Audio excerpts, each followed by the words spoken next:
Saya pengen misal saya pengen hidupnya berhasil, bagaimana? Kunci pertamanya kamu berbicara enak dulu, luas,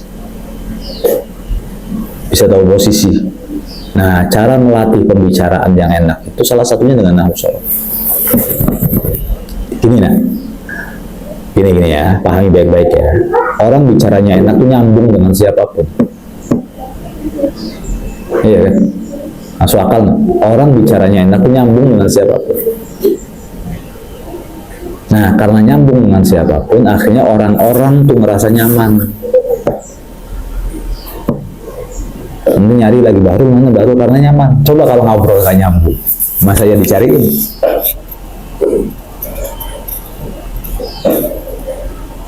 Orang tuh bisa nyamper lagi, deketin lagi, nelpon lagi, ngechat lagi, butuh lagi tuh karena dia merasa nyambung, nyaman. Wah, abis ngobrol sama orang, kamu tahu orang gila? Ngobrol sama orang gila, nggak ada nyaman-nyamannya, karena nggak nyambung.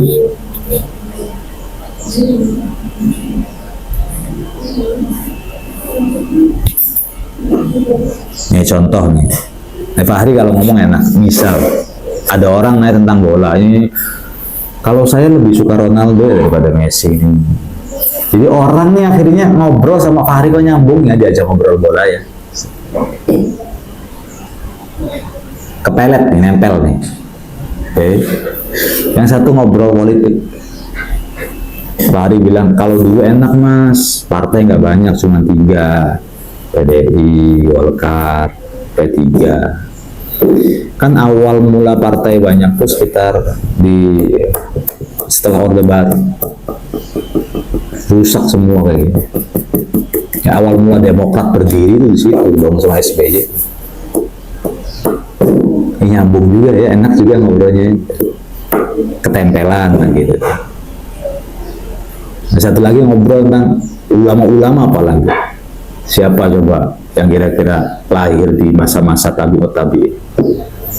Imam Hanafi atau Syafi'i atau apa? Tapi dari keempat mazhab itu saya paling cenderung sama Imam Hanafi.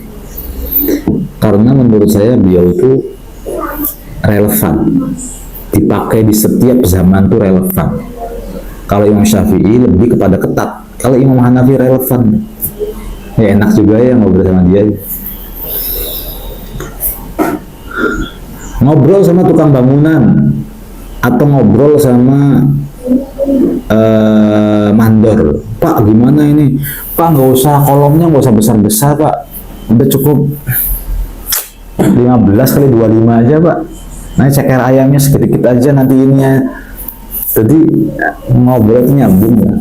Saya pedagang misalnya, mau saya bangkrut terus, jualan apa sih? Jualan ayam bakar. HPP-nya berapa mas? Kalau mau jualan tuh lihat HPP dulu, baru penjualannya dimurahin aja, jangan sampai kayak yang lain. Nah cara promosinya begini. Bayangin satu orang, tapi dia bisa membicarakan apa saja, sehingga orang-orang yang diajak bicara tuh ngerasa ini orang pinter nih, nyambung nih, bisa dimintai pendapat nih, nyamper.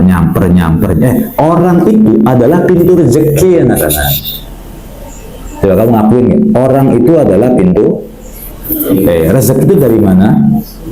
Dari Allah. Pelantarannya adalah manusia. Ngerti kan? Oke, kamu hidup nggak punya teman, paling-paling yang nyari kerjaan buat kamu orang tua. Kalau orang tua nggak ada gimana? Cari-cari info kemana? Beda dengan temannya banyak. Nah, cara untuk punya teman banyak itu di dalam diri kamu itu harus punya harisma. Ya kan?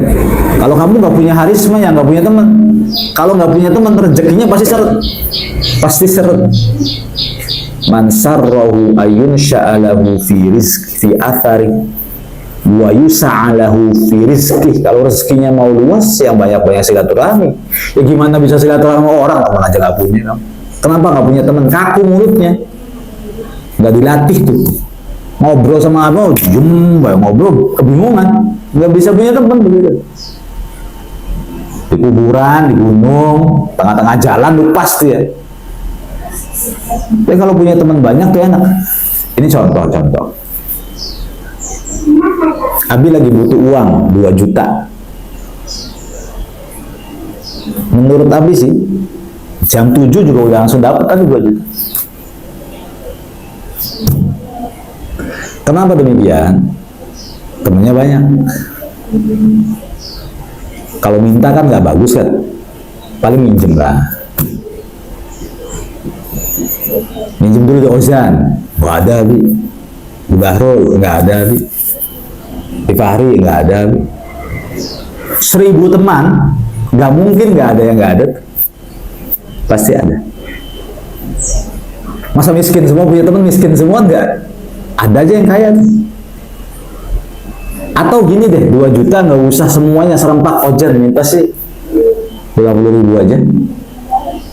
Iya itu abi saya, baru minta 20.000 aja. 50.000 aja. 50.000 untuk sampai 1 juta berapa orang? 20 orang. Iya kan? 20 sejuta apa 100.000. 50 100 50 200 50 200 50 300 terus cuman 20 orang, butuh 20 orang untuk sampai 1 juta. Untuk sampai 2 juta butuh 40 orang.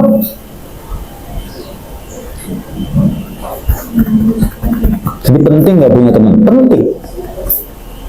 Kamu gimana pengen punya modal kalau teman aja gak punya? Tapi kalau punya teman, nanti dikasih modal. Mau pinter dagangnya apa, tapi nggak punya modal. Nelfon temen yang kaya, yang punya uang. Berapa sih? Ya kalau bisa jangan suka minta-minta, karena itu adalah harga diri. Cuman Abi lagi menceritakan tentang kelebihan punya teman banyak.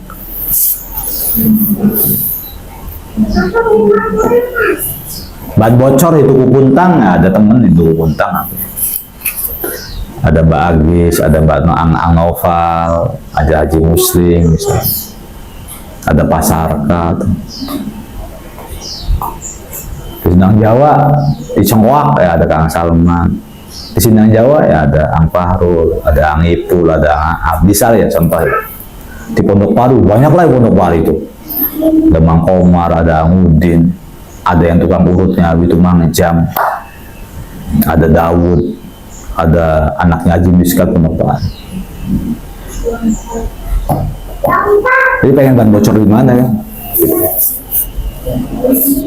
Kalau nggak punya teman di Kuningan ya sudah, ban bocor di Kuningan, nggak bawa uang, bensinnya tinggal 2 tetes, mati tengah jalan. Sehingga manusia itu makhluk sosial, butuh teman. Nah, bagaimana caranya biar punya teman dan temannya banyak? Rubah diri kita menjadi seseorang yang sosialis. Ngerti ya? Introvertnya hilangin. Introvert bahaya. Sosialis. Tapi jangan provokatif. Jadi semua teman pondok tuh udah deket semua. Jangan sampai jauh sama teman pondok. Sama teman pondok tuh deket semua. Sejengkel-jengkelnya teman pondok jangan dimusuhin kan. Hati-hati itu. Oh di pondok nggak deket sama Akbar. Tiba-tiba Akbar suatu ketika jadi milioner, malu sendiri kamu cari kerjaan ke dia, minta uang ke dia, minjem uang ke dia. Jangan sepelein orang. Karena Dim akan jadi dewasa, Egas akan jadi dewasa, si Aal akan jadi dewasa. Bisa jadi dia lebih unggul daripada kita dalam segi hal. Bisa jadi dia punya rental mobil lah. Dia punya perusahaan kayak. Nah, kalau jengkel sama orang jangan dimusuhin, ngerti ya? Biarin ya, biarin. Berteman sama dia, datang ke sini, datang. Emang kamu di pondok ilmu nggak dapet, ngaji nggak, temen nggak dapet, wes terlalu. Temen minimal bawa. Pulangnya nyambung, main, ya main lah sesekali lah. Main ke sana, main ke sini, main ke situ. Temen banyak sih.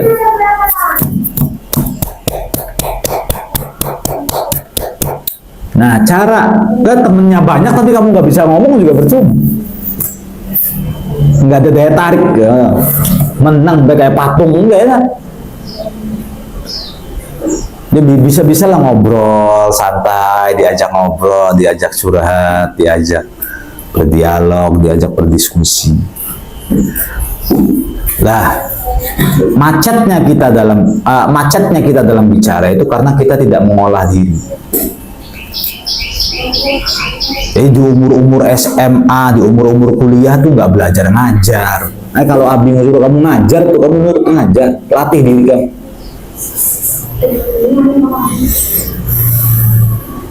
Ada selain Ulia yang udah mulai ngajar? Sen?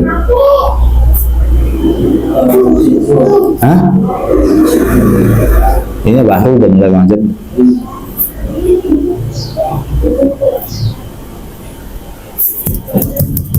Ngajar tuh ngebiasain diri ngomong. Gak usah latihan khitobah, gak usah, gak apa-apa. Ngajar di papan tulis, dikit-dikit. Setengah tahun, setahun setengah, 2 tahun, nanti lancar sendiri ngomong. Nah, kalau udah lancar ngomong, enak diajak komunikasi. Kalau diajak komunikasi enak, nanti gampang dapet temen. Temen adalah pintu rezeki.